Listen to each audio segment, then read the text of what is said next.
আমাদের বর্ডার দিয়ে ঢোকার জন্য প্ল্যান করছেন, আপনারা আসুন। আমরা কেচি নিয়ে দাঁড়িয়ে আছি, আমরা কেচি নিয়ে দাঁড়িয়ে থাকবো। আপনারা আসেন, বাকিটা আপনারা বুঝছেন কেচি নিয়ে আমরা কি করব। আমাদের রুহুল কবির রিজভী ভাই বাবির শাড়ি পুড়িয়েছে, হাজার হাজার মিডিয়ার সামনে রিজভী ভাইয়ের শাড়ি পুড়িয়েছে, গামছা পুড়িয়েছে।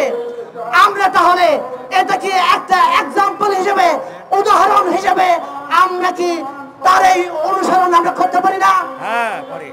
উনি যদি একটা দলের নেতৃত্বের জায়গা থেকে এই কাজটা করতে পারে, আমরাও আশা করি ঘরে ঘরে ভারতের পণ্য আমরা ব্যবহার করব না।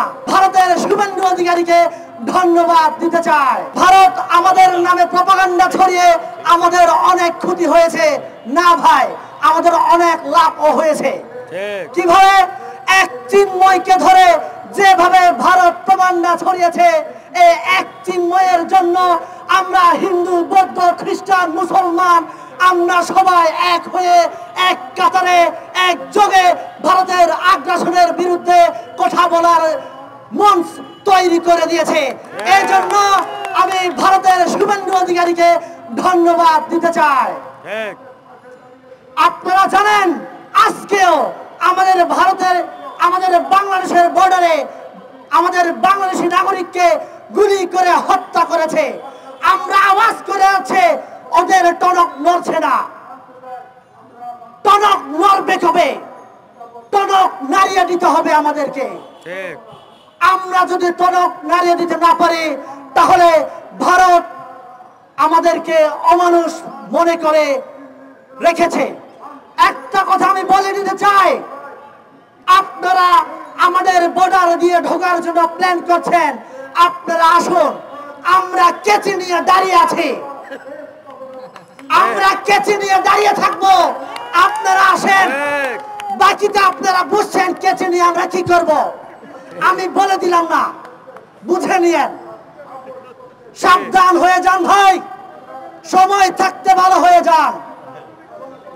আমি বলে, আমাদের রুহুল কবির রিজভী ভাই বাবির শাড়ি পুড়িয়েছে, হাজার হাজার মিডিয়ার সামনে রিজভী ভাইয়ের শাড়ি পুড়িয়েছে, গামছা পুড়িয়েছে। আমরা তাহলে এটা কি একটা এক্সাম্পল হিসেবে, উদাহরণ হিসেবে আমরা কি তার এই অনুসরণ আমরা করতে পারি না? উনি যদি একটা দলের নেতৃত্বের জায়গা থেকে এই কাজটা করতে পারে, আমরাও আশা করি ঘরে ঘরে ভারতের পণ্য আমরা ব্যবহার করব না।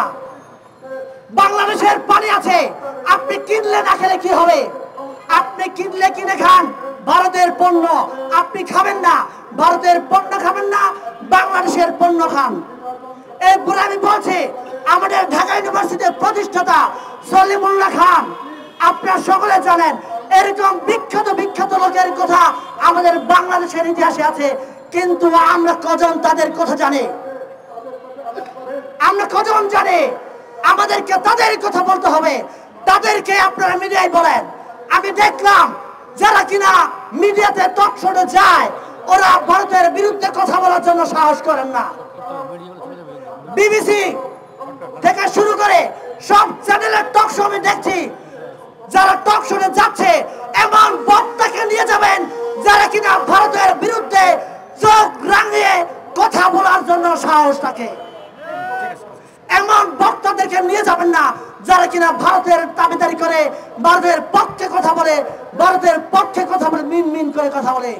সবাইকে ধন্যবাদ।